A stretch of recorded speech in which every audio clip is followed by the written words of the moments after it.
Welcome back to another episode of Be Our Guest here on Musical Theater Radio. I am your host, as always, Jean-Paul Jovanoff.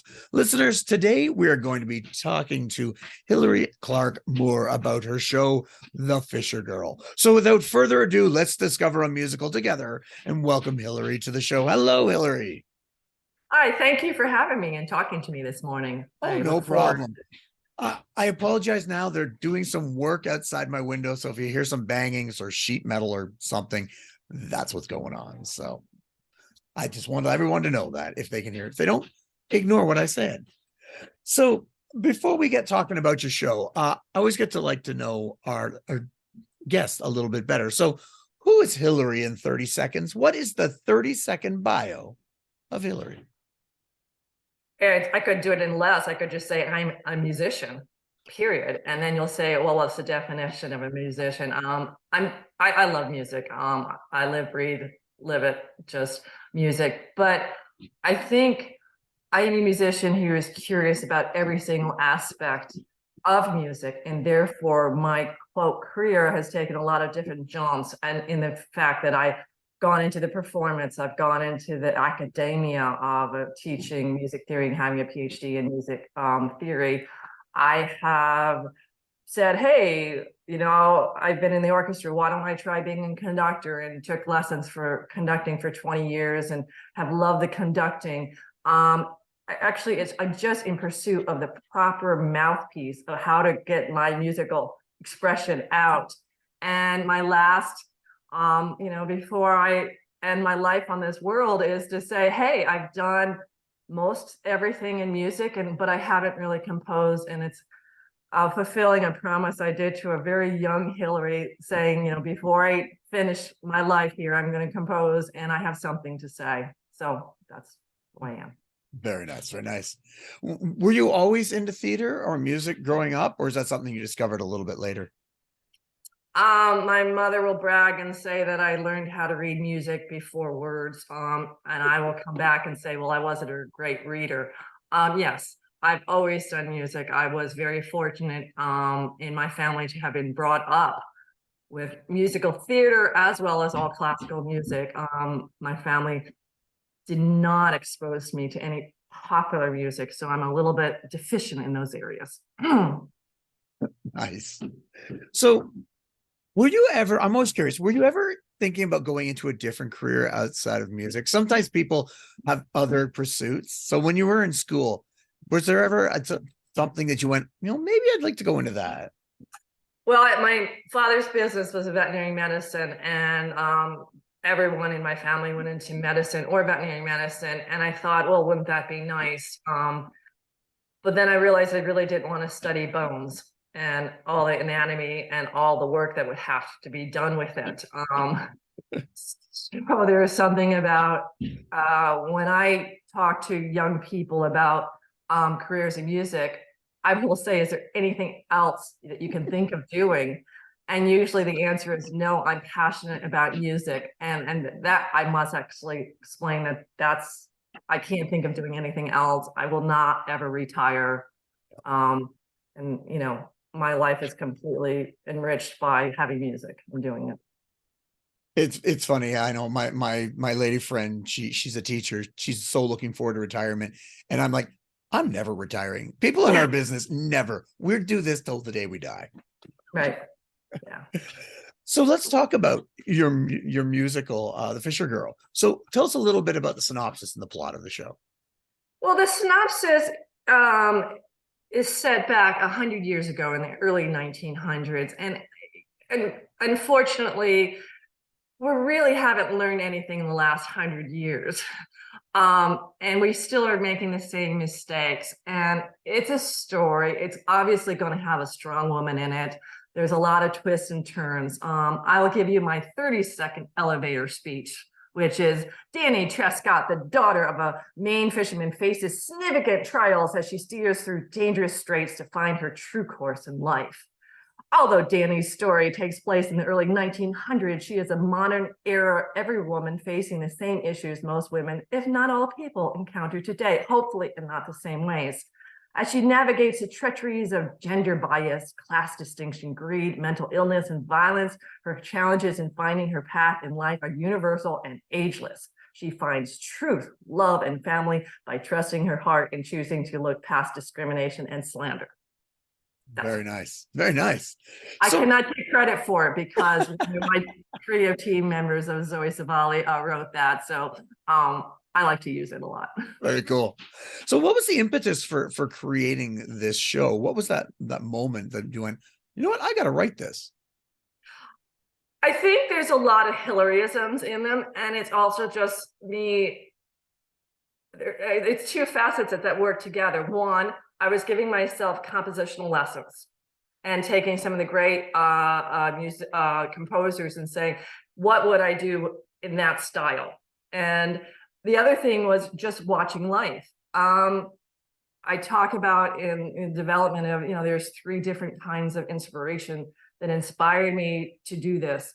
One was history. My husband's family has a lot of history, and a lot of the historical anecdotes that come from this, Castile, Maine, and serving in the Civil War, and having children live in Washington, D.C., and stuff like that happened. So there's a historical family part of it.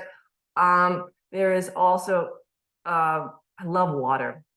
There are a lot of water imaging, and so there's a line in one of the songs, and it says, Danny, is most happy when she's on the water, and I get teased. Well, you should just write Hilarie, kind of a thing on that. And then there's just something to say that I have something to say. We've just dealt with COVID, and we're still having masks, and one of my favorite lines is, see past the masks we wear. And it's not about a COVID statement. It's can we truly find or know who we are? And it doesn't matter what ethnicity you are, or what religion, or what gender, and all those other things. Is we really don't see past who we think we are. And there's a really great, in the beginning, there's a bunch of lumberjacks and fishermen, and they're coming together. They're very, very grateful for surviving another day of work. They're very grateful for the beauty in what they have, and yet they have rusticators or tourists who are just starting to come into Maine, and they're like, please don't judge us. See past the mask, see past the weather faces that we have to see who we truly are. And I think, as human beings, we're constantly saying this. And there's another song called Simple Daisy, where a young, protected young girl in her teenage years says, please see me past the simple, innocent girl that I am. Don't see me as just a simple daisy, but has a vibrant, colorful garden with all the different flowers that you could have in it. And I think that speaks to many people. Nice. So I had something to say. This is my mouthpiece. Is it based on a true story of any kind? Is it completely fictional, or is it maybe fictional but inspired by something? There are historical points that I weave into it, but the story is new, but you really can't say there's new. I mean, you got Disney. How many young ladies all of a sudden are all by themselves? They've been orphaned by their fathers. How many Dickens story is that there's a mystery that you consider that you're, maybe of one class, and you find out later in life that your grandmother was actually really prestigious. So yes, I can't say, are all the ideas in it original? No. I mean, many of these ideas are continually to be used over and over in literature. But I weave in as much as I can of the history of the Spanish-American War. You can talk about that. How did it start? Well, obviously some journalism issues happened on that. And, when I was writing this, fake news was a really, whether you use yellow journalism or anything else. You can talk about, I weave in a story about our little heroine Danny is on a bicycle. Well, the bicycle did so much for women's movement. It was the first way of transportation that you could go without being escorted by a man. And so, there's these little stories. There's actually a true story in Virginia of a slave who becomes educated and befriends her mistress, and together they do some spying for the North. Well, it actually happens in Virginia, but I used with Gwen Gunn's inspiration, who is one of our creative teams. We put that type of a story down in New Orleans, and we use so there's historical points in it, and I usually I brought them in as much as I could. Change is difficult. Manners for change is difficult, and in the early 1900s. You're going from your cod fishing and the ways of doing it, and you have all of a sudden you have technology bringing different ways of doing it, and that small fisherman's losing his job, and these rusticators like lobsters, which is poor man's fare. So it's an original story using tidbits of history and tidbits of stories that you've had for hundreds of years. Tell us a little bit about the production history. When did you first start writing this? So in the fall of 2014, I moved from the state of New York, in the town of Chester, New York, to move to Chester, Connecticut, which I get joked about. I became an empty nester. I had a birthday that had a 0 in it. And I was starting up in a new state, even though it's my home state, to establish myself as a musician. And we had a lot of snow, and I was isolated. So as I'm trying to establish myself, I was like, well, you promised yourself as a little girl that you were going to compose. When I had time, there's there's a foot of snow out there. It's time to get going. And I started with, different parts of the story. And again, it was part of those compositional lessons for myself. And at the time, I was still going back to New York to work with Ron DeFazy, who is the music director of Hudson Opera Theater. And he is my mentor, or was where we are in a relationship now, for 20 years. And I would say at the end of my conducting lesson, which would go on for hours, hey, can you listen to this? And he goes, here's a little song. And he would say, well, what do you want to do? And the next lesson after me was by a mezzo-soprano named Zoe Savali, who was an English teacher. And she'd go, hey, Hilarie, what you doing in there? And eventually the two of them, Zoe and Ron, were like, oh, she's onto something. And I was keeping it very secret what was my great big vision, because, to say your first major work is a 2.25-hour musical theater or a piece of work, people go, yeah, right. So I kept my little idea of the vision, and I did song after song. And eventually I said, would you like to be part of a creative team? And again, we've been friends for 20, 25 years. And so it was a really nice fit, each of them bringing different talents. And a couple of years ago, I said, we need somebody to write the dialogue. And so I, through a lot of introductions, I met Gwen Gunn, who was a feminist playwright. She was bringing in feminist plays to Connecticut in the 1970s, and might have had a few challenges there. And she's an international poet. And she had a lot of wisdom, and she just really pushed me out of my comfort zone and said, strong women, let's go a little further, Hilarie, with this. And so it's been a very nice several years of putting this together. And obviously we got sidetracked by COVID. But on the other hand, I remember a phone call saying, Ron and I were conducting lots of different organizations. Zoe was singing, and everything shut down. And I remember a phone call I had with him. He was driving and I was driving. I said, I need something. I am absolutely drowning without having something to do. And I said, let's use Fishergirl as a life buoy. Again, another water image. Let's do this. Let's really work on this. And So by the March of last year, I brought all the singers here, and I created a local course, did a great job, and the creative team, and we had a 4-day workshop where we worked on it Thursday, Friday, Saturday, and by Sunday afternoon, we put in a small performance with piano with a small audience. And after that, in June of 2022, the Hudson Opera Theater Company produced an orchestra version of it. So we were able to feature Ron's great orchestration. And again, that was a week of putting it together and having 2 performances. And after the performance, I got so many positive reviews. But one of the ones was, "It's a little long, Hilarie," or, "Well, it's a little long, Hilarie." I'm like, yeah, okay. So it was a little long. And so I was able to cut in the months of July, take the opportunity to make some streamlining. Let's put streamlining. It's a better word than cutting. And to streamline and also strengthen some of the stories.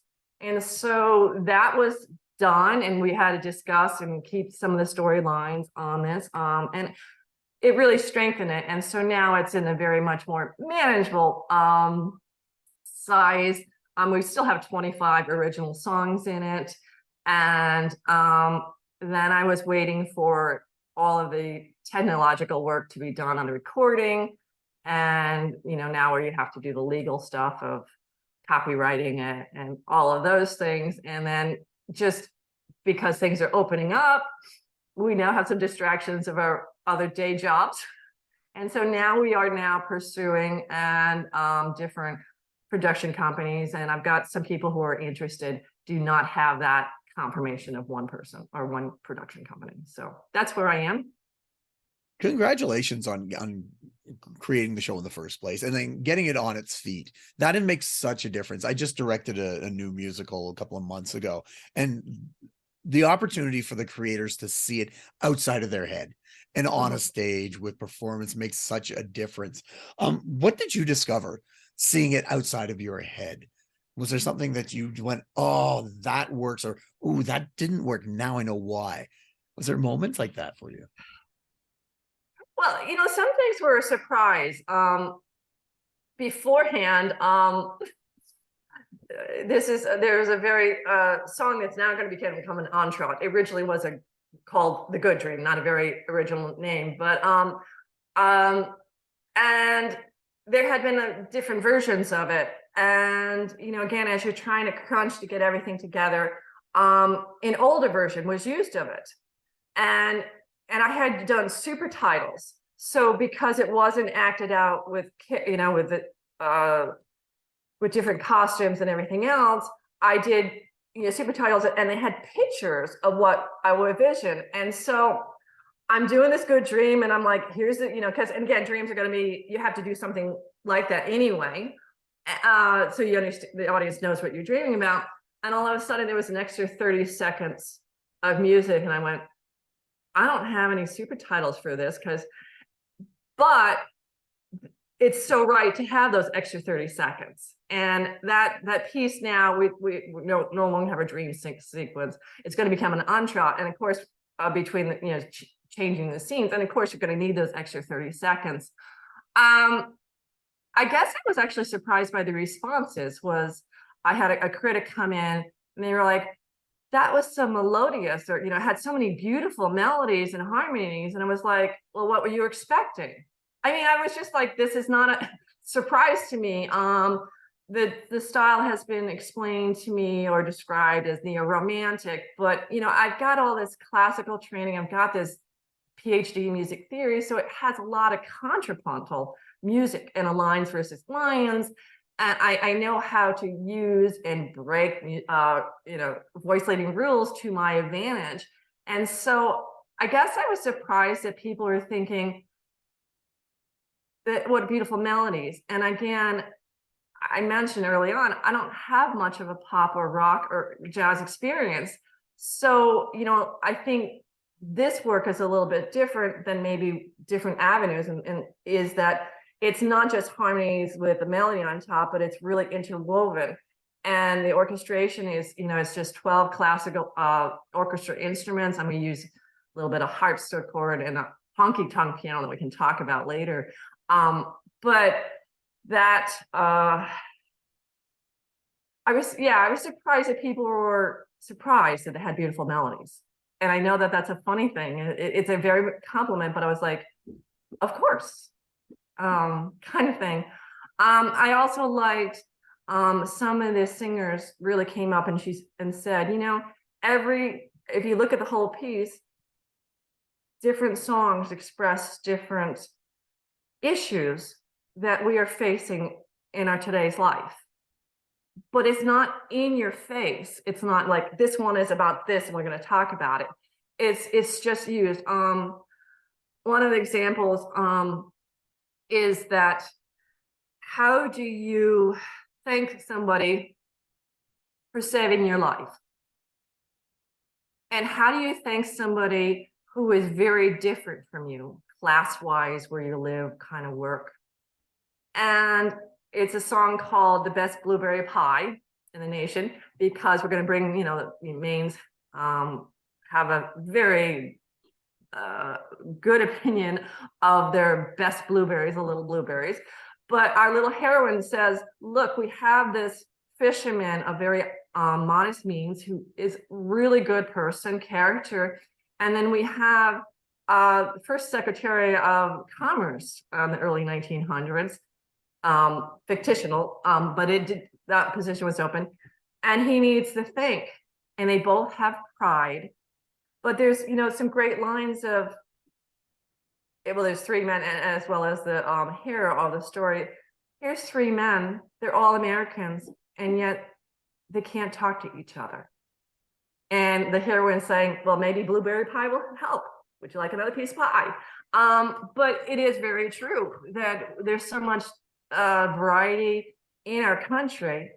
And here is a simple statement saying, here's, three people, they want to express their thanks, gratitude, and they're stuck.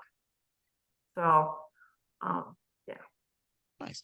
So as a first time, composer creating something like this, was it something that flowed out easily for you? Or was, did you find it like a locomotive, it took time to get going, but once you got your steam, and you also wrote the lyrics too, was that something new for you? I don't like words. I will be frankly, I do not like words. I had a lot of help with my words. I knew how to get it 75 or 80% there. And then Ron and Zoe particularly helped me with the lyrics. And again, Gwen wrote the dialogue. So so how did I get by it is, I was asked this question, how do you feel? And I said, sometimes I'm a fraud. Sometimes I feel like, wow, I really have this, and I got this, and I have something, and this sounds beautiful. And then there's that blank piece of paper. I am so much happier when I have a rough draft on it, and then you can see how happy I am. I mean, obviously there's times when I will start playing the piano, and all of a sudden I'll start playing a 76 trombones, and my husband will come around and go, you're not going to use that. I'm like, yeah, I know that, but I was just having fun with this. I think for me, is that I can easily chart, and maybe other people have this, the emotional feelings or how emotions would change in a song. So, and I think this is by watching a lot of people, maybe being a little introspective. But if you're going, just almost have a graph of whether you're a little bit concerned about something and yet you're anxious and all of a sudden terrified or whatever, or even a love or hate or kind of things. I can make an emotional graph, and then I use my ears. I use the piano keys. I do compose from the piano and say, what would that sound like? First, I started with the songs that were just with one singer, and then eventually I expanded it to having 6-part harmonies. I have that in a couple pieces and the trios. But I think the strength of me is like finding the sounds that would express that emotion. And Ron was able to also work on that, on what instruments and his orchestration on that. So I'm very happy when I have something on paper and that I know it's only 30% there, but it's there on the paper. And then I like to do that. But I started mostly with some of the more easier pieces. And then one of the early pieces is, it's called What Ifs. And it's a really song that we have continually talked about. Is we have a character named Merritt who has mental health issues, and he has voices in his head that tells him to do experiments with mechanical things. And of course, these experiments lead to some dangerous situation. And in our life, we have to deal about having forgiveness and empathy for somebody who has mental health and somebody who has accountability for their actions that they've done. And we've had this pendulum going back and forth, and we've come here and then we've switched it back and forth. And it's been a lot of discussions about this. And I think this doesn't answer your questions, but it's one of my funniest stories. Is I was bringing this song to Ron, and I only had it from the male's perspective, Merritt. And he said, you know, well, what does Danny, our heroine, think of this, as this guy is confessing all his deeds that he's done? And I said, I hadn't thought of that angle. So the next time I came back and I did it with Danny's voice. Oh, he said, oh, well, put yourself in her position and do it that way. That'll help. So I come back the next week or lesson, and I had something, and then I play it. I said, what do you think? And he went, God, she's a bitch. And I laughed. I said, well, you said to put me into it. So obviously we're going back and forth at accountability and the empathy and understanding this. And, you know, also understanding we have an audience. We want them to also have that, you know, challenge them to say, where are we on this issue? But compositionally, it has a descending stepwise line. And I was thinking of Dido and Aeneas. And, you know, going back, and that was one of the earlier pieces I wrote as a compositional style. But I also have some creative things. I live by the Essex steam train. That is a historical train that goes up and down and does nice tourist trips. But I hear the steam train frequently. And one of my songs, Train Ramblings, expresses the train ride from Washington, D.C. to New Orleans at the time on a steam train, where all the characters are there. And the chorus makes the sounds of a steam train. Meanwhile, you have 6 different voices expressing their daydreams. You know, and you can think of, you know, people, whether they were knitting or reading a newspaper, but it would have been, hey, you know, you go on a train all the time, you're like, everyone's there, you know, they're thinking about things. And this is a song that brings that together. And that's one of the more creative songs. But I go from that, one of the later songs I wrote is an American spiritual. And it really, so there's a different whole thing. And again, think of the politics that we are in. I'm thinking, good Yankee Caucasian woman trying to write American spiritual. And it was a really great challenge for me. And I think we did a really great job, but the message that song has, it's very strong. And River's Journey, it's the story of the grandmother who, in a letter, she's a spirit, she's passed away, tells the granddaughter to chart your own path. And she had come from being beaten, literally, in the Civil War for her ties and her friendship to her slaves at the time, and for what she had done. And it, you know, this song talks about, I'm hoping that the waters that I had that were bloody are no longer bloodied now. And we know that we still have these issues. So there's a wonderful analogy, you know, from the, you know, first drops of water from the mountaintops to the blending of the sea and the salt, you know, when they get to the ocean. But that you have to chart your own path, and maybe it's a smooth one, but maybe you were going over a waterfall over jagged edges, and that's going to change your course, and you have to make that decision on it. So, well, Hilarie, congratulations on the show, getting it on its feet, getting a production, and wherever it goes to in the future. How can people find out more about you or the show? And do you have a website, social media, things like that? I have a website. It's just hilarieclarkmoore.com. Hilarie spelled Hilarie. Not many people are like that. I do have Instagram. I'm not great on the social media, but certainly I have email address, which is hilarie.clark.moore@gmail.com. I have the recordings. I have reached out to, you know, some production companies, but I'd love to just talk to anybody about it. It's really good, and I think you have a lot of the materials and as well as the recordings. So I'm hoping that you had a chance to listen to them as well. I did. I listened to some of it. So again, thank you for coming on. Thank you very much. Congratulations. It was great to discover you and the show, and the best of luck with everything. And I look forward to seeing it on stage in the future. Thank you very much.